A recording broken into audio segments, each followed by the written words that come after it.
Hello and welcome to another TNC Opposition preview, and I am delighted today to be joined by Swansea City fan Amy Clement. Amy, how are things with you? Are you okay? Yeah, good, thank you. It's a bit miserable and grey here today, but doing okay. Excited about the football, I must say. So. And of course you're excited to be on TNC, aren't you? I'm very excited. It looks like a great platform, actually. I feel like Swansea are lacking a TNC. Oh, good answer. You've started well. Yeah. So Amy, I'm really excited to get into this because I'm really looking forward to you filling us in on all things Swansea. And let's kick this off by talking about your unbeaten run. 9 unbeaten now in the league and the cup. Why has that happened? Because Swansea started okay, but not the best. Recently, they've just gone up and up and up and look like a real side. Sure, it's I'd definitely say it's quite unexpected, and a lot of the media, say Swansea overperforming. Why is this happening? And honestly, it's got to be a mixture of everything. We had a few players come in beginning of the season, and I think it took them a while to settle in. We had Jamal Lowe come in. Yeah. And to be honest, when he first started, I was thinking, oh my God, this guy, and all of a sudden he scored 2 goals again. I think it was 2, against Cardiff in our South Welsh derby. And since then, everything's just clicked, and he's been scoring goals, and he looks good on the ball. He looks, so impressive. And just a few things like that, I think people took some time to settle in. Steve Cooper obviously has a very specific way of playing, and it's just clicking. And to be honest, we are winning games that we're playing when we're playing badly as well, which I think in the last few seasons we've never been able to do that. We've never been that side who plays badly and takes the points. We often play really well and lose the points. So we've sort of managed to pick up points where we shouldn't or wouldn't normally have done so. So that's it really. And I mean, the last game we lost was Derby. Like that is so Swansea. Yeah. Don't worry, we lost to Derby as well, and we conceded Wayne Rooney's last goal. So it's not just happened. Well done, Derby. Yeah. Exactly. Maybe one of the things you mentioned it there. You mentioned about a very specific style of play. Now, how do Swansea play these days? Because when back in the day when we actually came up together in the Premier League, Swansea played very attractive European football, I would describe it as. Is that still the case? I think so. I would say this season it's been a bit of both of scrappy games, but again, like I said, games we necessarily haven't played well, but have defended well, not conceded, and managed to score some questionable goals. But yeah, I think with the whole European style, we did have the nickname Swansea Loner for a while. Yeah. I don't think that's still a thing, but yeah, very, very wide football, possession-based football, and sometimes it is beautiful. I must say, it's lovely to watch sometimes, but it doesn't always go our way. Speaking of beautiful, Amy, this isn't even on the script for today. What the hell happened to Michu? What happened? Who knows? Just fell off the cliff, didn't he? Yeah, just sort of vanished. He's gone. He was just an absolute superstar for Swansea. I know. People love him still as well. People talk about him on social media all the time. Swansea legend. Amy, what has been very impressive in terms of Swansea City is your defence. I think one of, if not the best defensive record in the league. How has that worked? Why have you been just so good at the back? I think we have to give credit to our goalkeeper as a start. I think we have Freddie Woodman. He's on loan from Newcastle, and he's just fantastic. Like, he makes some saves, that really you just think, wow, he shouldn't really have been able to make that, but he has. So I think that's definitely a good start, having a goalkeeper. And then we obviously operate with a back 3 and 2 wing backs. So both our sort of standard wing backs are both extremely fit, very, very on form, which is good. That's Connor Roberts, Jake Bidwell. And we've also had Ryan Manning come in as well, who also offers a sort of wing back place. And then the back 3, I mean, obviously we lost Joe Rodon to Tottenham, and that was a huge blow. And everyone thought, oh my gosh, our defence is ruined forever, sort of thing. And we brought in Ryan Bennett, who has been so solid. Former Norwich player. Come on. He's fantastic. He is so solid, and you just think, you just trust him. I don't think he's really made a mistake since coming in. And then obviously we have Mark Gehi from Chelsea, who is 20 years old, and he's, you know, absolutely unbelievable. And same Ben Cabango, a very young Welshman. And then we have Joel Latibodiere, who's come in as well. So we have basically a very good depth in the squad with the defence. But those back three, normally Cabango, Gehi, and Ryan Bennett in the middle, it just works. Fascinating to hear it, and you started to speak about that there. I mean, it seems like Swansea have signed so many players, and you continued that trend in January. Yeah. And I've got a couple of questions here. One is, do you think that you've now genuinely got the resource to sustain a promotion push? And also, how's Conor Hourihane been? Because for me, like, he's always been a player that I've admired and really want Norwich to sign. And I don't want to give you confidence, but he always does well against Norwich. He scored really? Villa so many times. So what do you think to that then, Amy? Have you got the resource to push for the Prem? Genuinely, do you feel that? And how has your January transfer window business been? It's one of those things, isn't it? We definitely have depth in all parts of the squad now, which I think is fantastic. Like, you look at our bench, and there are times where you think you could bring anyone on, really. And I think in the past, we've very much had a starting 11 and some subs. Whereas now I feel like the team is very interchangeable, and it works with, you know, we have about three in midfield. We've got Smith, Fulton and Danda, and we sort of alternate between the three of them, and they all offer something different. And I think that is so good when you're coming up against different teams to have those options, for sure. But Premier League, like, I don't know. So you don't sound so confident at the moment. So do you think you're not going to keep it up this run? Yeah, I don't know. I think it's Brentford's fault. It's all. Yeah, they just look so good. And I watched them yesterday, and I was just thinking, oh my gosh, like, that's a good side. And yeah, you know, someone has to slip up. You know, so yeah, I'm definitely more nervous than I was.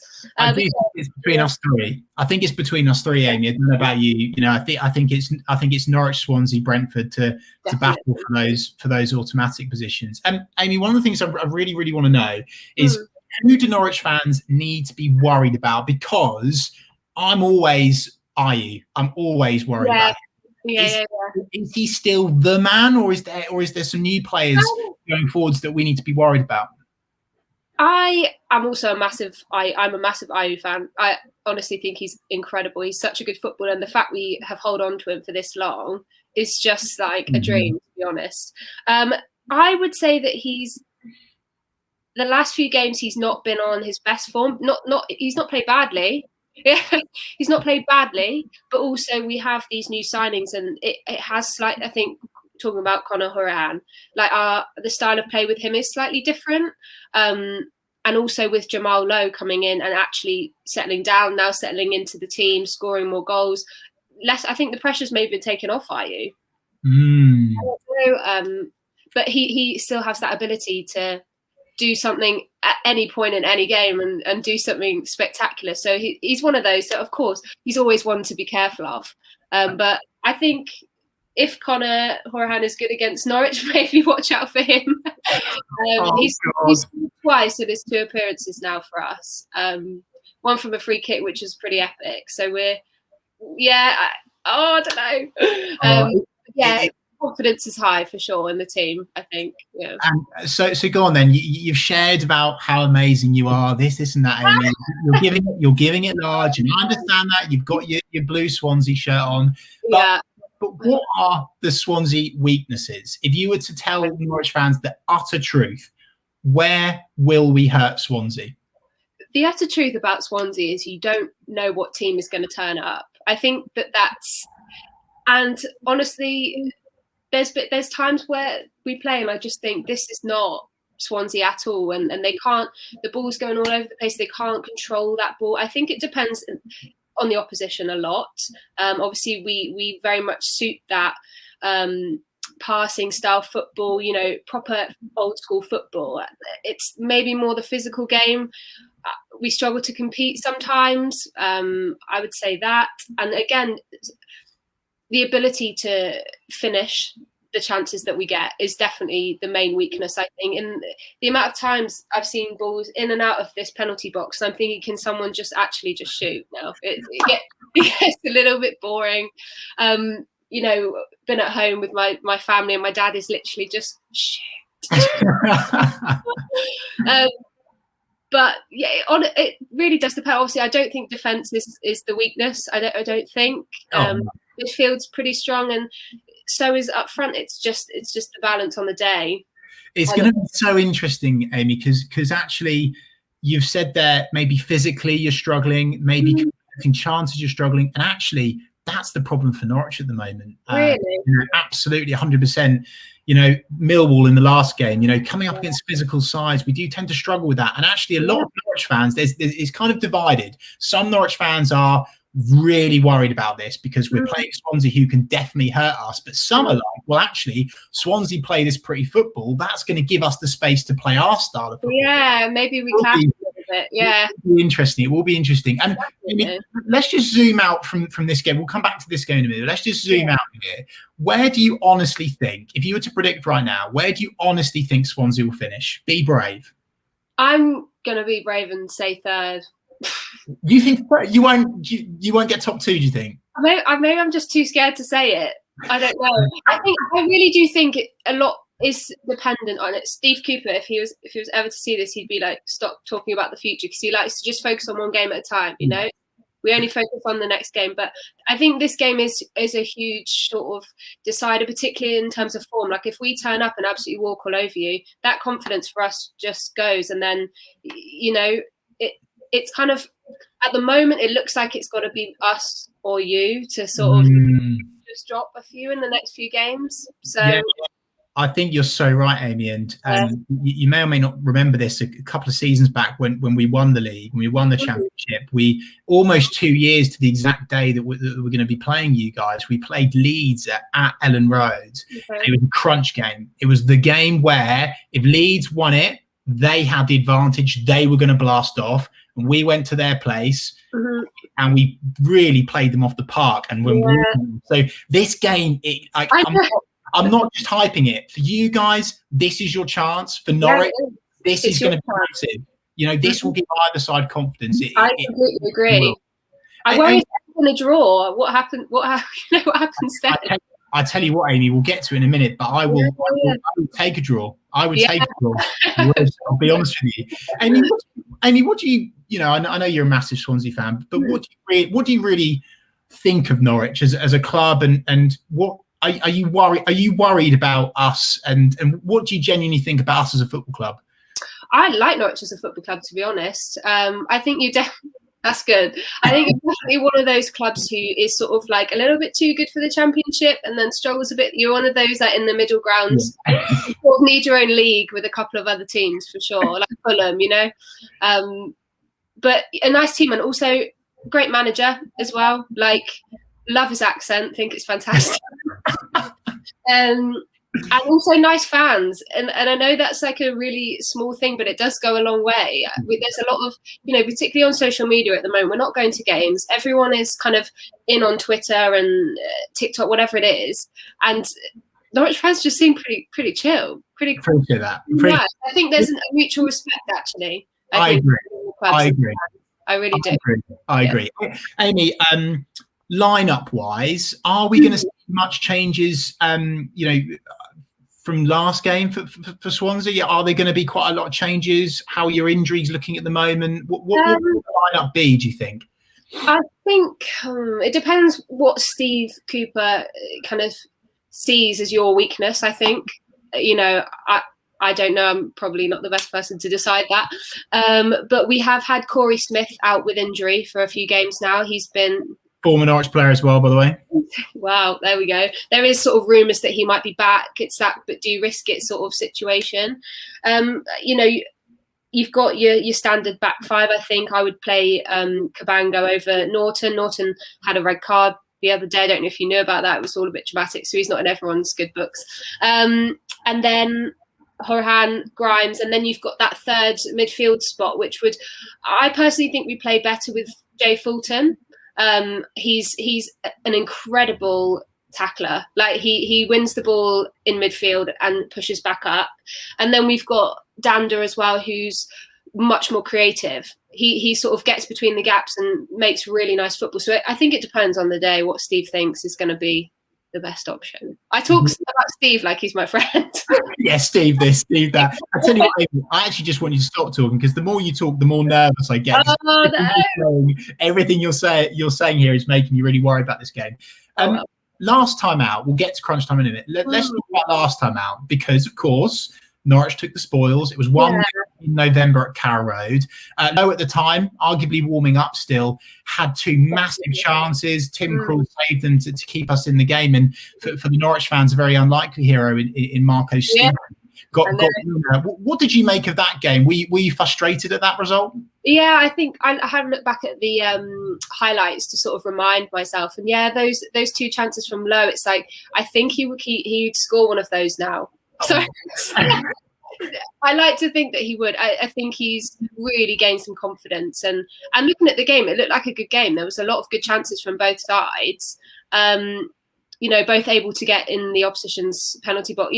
There was a lot going on. So, I mean, yeah, probably hard done. But, if we'd won it, the difference would look at the difference that would make to the table now. But you can't think like that, really, can you?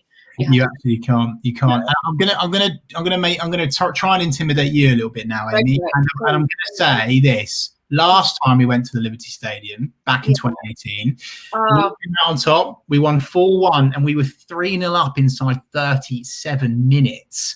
Yeah. Do you remember that game? I had a vague recollection of it. So again, I went on YouTube, checked the highlights, and I mean, we looked awful. Like, what? I mean, I have to say our defense has greatly improved since then, which is good. I mean, the first goal was like an own goal. Mike van der Horn, like, he just went for it. The other one was a huge mistake by the goalkeeper, I think, and then Selena tried to do some skill, lost the ball on the edge of penalty. It was awful, so I hope it's not going to be like that this time. It's honestly set, as we've already teed up, Amy. It's all set to be a fascinating battle. And in terms of head-to-head over the years, it's actually almost completely even, because Norwich have won 24 games, Swansea have won 23, 10 draws. And Swansea before, I remember winning 4-3, and I was almost like, oh my God, I can't believe we've done this. You guys went to our place before and battered us about. So yeah, something's got to give in this game. So Amy, straight up, this is the time where I'm going to ask you, what is your score prediction? What does your head say? And what does your heart say? Okay. So my head says it could be, we're building this up to be one of those games that I think it could be awful. It could be one of those games where it's just like butting heads and nothing really happened. It could be a 0-0 draw. I don't. I'd like to. In my heart says otherwise. My head says it could be one of those really tough games where maybe it is a low-scoring draw. If we're that equal, we've obviously met that many times. We're close to, maybe we play similar football. I don't know. But my heart obviously says like a nice 2-1 Swans. Oh wow! So hearts 2-1, heads 0-0. Yeah, or like 1-1. Okay. Yeah. That's interesting, because my head is also saying 0-0. Yeah. My heart is saying 3-1 Norwich City. So we will see. If you score 3 past our defence, I would be like, have the title, take it. You know what? I'm just talking that into existence. I don't actually manifest it. Yeah. Exactly. And Amy, obviously, people can obviously head over to your Twitter to give you some stick, can't they? Yes, I love the stick. I love all the Twitter drama. So come and say hi. Yeah. Brilliant, Amy. Thanks so much for your time coming on the channel. Thank you for having me. It's been lovely. Yeah.